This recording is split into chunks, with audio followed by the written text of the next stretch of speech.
নমস্কাৰ ৰাইজ, কি খবৰ? আজি গৰমৰ বাবে ভিতৰৰ পৰা ভিডিঅ'টো মই আৰম্ভ কৰিছোঁ, যিহেতু বাহিৰত আপোনালোকে দেখিবই পাইছে কেনেকুৱা টিকা ফটা ৰ'দ দিছে। এইফালে চাই লওক। তো তাৰপিছত মই গ'লোঁ অকণমান গছৰ তলত মানে ছাঁ ল'বলৈ। তো ছাঁ ল'বলৈ যাওঁতে মই দেখি গ'লোঁ যে আমাৰ নেমু গছজোপাত মানে নেমু পুৰা ডাল ভৰি ভৰি লাগি আছে।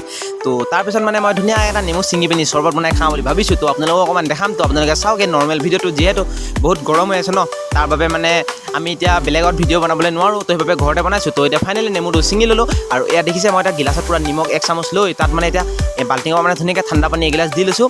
তো এতিয়া মানে মই ভিতৰত নবনাওঁ চৰ্বতটো, বাহিৰলৈ এতিয়া মই আহি গ'লোঁ ধুনীয়াকৈ গছৰ তলত বহি গৈছোঁ ছাঁত, যিহেতু বাহিৰত ধুনীয়া বতাহ দি আছে ন। তো এতিয়া বাহিৰতে আহি পিনি মই ধুনীয়াকৈ নেমুটো কাটিবলৈ আৰম্ভ কৰি দিছোঁ। তো নেমুটো চিটা চিটাকৈ কাটি মই এতিয়া পূৰা গিলাচত দি দিছোঁ। তাৰপিছত মানে ধুনীয়াকৈ চেপি মানে পূৰা ধুনীয়াকৈ চৰ্বতটো বনাই ল'ম। তো মানে ইমানো ঠিক হোৱা নাই বাৰু, তেও মানে খাবলৈ ধুনীয়া লাগিছে আৰু তো ধুনীয়াকৈ এটা চৰ্বতটো খালোঁ আৰু আজি খাই মেলি হৈ গ'ল। তো গৰমৰ বাবে ধুনীয়াকৈ এটা মই ঠাণ্ডা পানী দি অকণ মুখটো ধুই ল'লোঁ, যিহেতু বহুত ঘামিছোঁ ন। আৰু গাইছ, আজি ভিডিঅ'টো মই এটা সমাপ্ত কৰিছোঁ। আপোনালোক ভিডিঅ'টো চাই কেনেকুৱা লাগিলে লাইক কমেণ্ট শ্বেয়াৰ আৰু ছাবস্ক্ৰাইব এটা কৰিবলৈ একদম নাপাহৰিব। আজিলৈ বাই বাই।